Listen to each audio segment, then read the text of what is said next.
फिलिस्तीन के मुद्दे पर ओवैसी की दहाड़ सुन खड़े हो जाएंगे रोंगटे। सत्ताधीशों को ओवैसी ने दे दिया चैलेंज, डंके की चोट पर लहरा दिया फिलिस्तीन का झंडा। ओवैसी के चैलेंज पर इजराइल समर्थकों की बंद गई घिघी।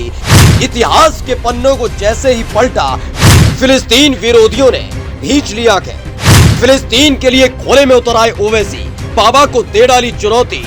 गिरफ्तार करने के लिए ओवैसी ने बाबा को ललकारा। मैं फलस्तीन के लिए खड़ा हूं और खड़ा रहूंगा इंशाअल्लाह ताला। फलस्तीन सिर्फ मुसलमानों का अरबों का मसला नहीं, फलस्तीन इंसानियत का मसला है। दुनिया को हम बताना पड़ेगा कि हमारा रिश्ता फलस्तीन से, गाजा से, मस्जिद अक्सा से, बैतुल मुकद्दस से क्या है।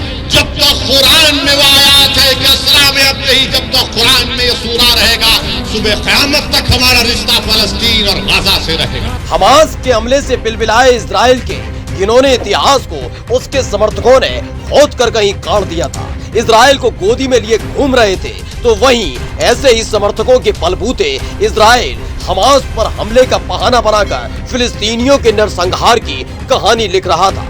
लेकिन बात बात पर इंसानियत, संस्कृति और संस्कारों की नुमाइश करने वालों के माथे पर शिकन नहीं आई। साफ साफ ऐलान किया जाने लगा कि साहेब ने जिसे गोद ले लिया है उसके खिलाफ एक शब्द बर्दाश्त नहीं करेंगे। लेकिन जैसे ही ओवैसी ने भरी हुंकार, बड़े बड़ों के गुर्दे छिल गए। सुनो मुख्यमंत्री, मैं फलस्तीन का झंडा तिरंगे के साथ लगा के आया हूँ। मैं फलस्तीन के लिए खड़ा हूँ और खड़ा रहूंगा इंशाअल्लाह ताला। फलस्तीन सिर्फ मुसलमानों का अरबों का मसला नहीं, फलस्तीन इंसानियत का मसला है।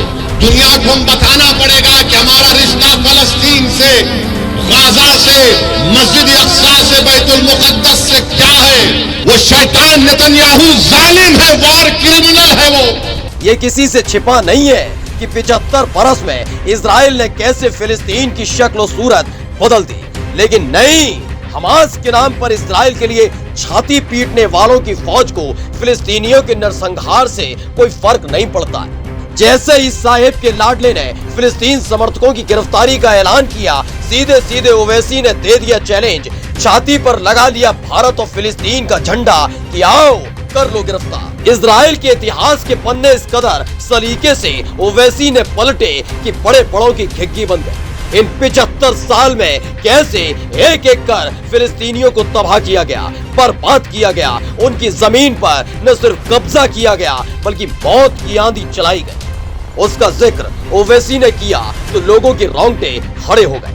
सुनो मुख्यमंत्री, मैं फलस्तीन का झंडा तिरंगे के साथ लगा के आया हूँ। मैं फलस्तीन के लिए खड़ा हूँ और खड़ा रहूंगा इंशाअल्लाह ताला। फलस्तीन सिर्फ मुसलमानों का अरबों का मसला नहीं, फलस्तीन इंसानियत का मसला है।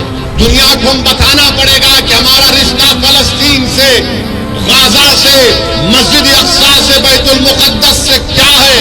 वो शैतान नेतन्याहू जालिम है, वार क्रिमिनल है वो। साहेब के आदेश पर उछल उछल कर इजराइल की सड़कों पर तमाशा करने वालों की बोलती भी ओवैसी ने बंद कर दी कि दिखती है तबाही इजराइल की, वो गाजा में जाकर फिलिस्तीनियों का दर्द दिखाकर बताएं कैसे छोटे छोटे मासूम बच्चों को मौत के घाट उतार दिया गया। करीब 500 बच्चों को इजराइल की मिसाइलों ने लील लिया। लेकिन साहेब और उनके कारिंदों को सिर्फ इजराइल की तबाही दिखती है। ओवैसी की ललकार पर इजराइल के हिमायतियों की बोलती बंद हो गई है, क्योंकि मसला सिर्फ मुसलमानों के नरसंहार का था जिस पर गुदगुदाते हैं लोग। लेकिन ओवैसी ने एक एक को झकझोर कर रख दिया। स्पेशल डेस्क द कंटा।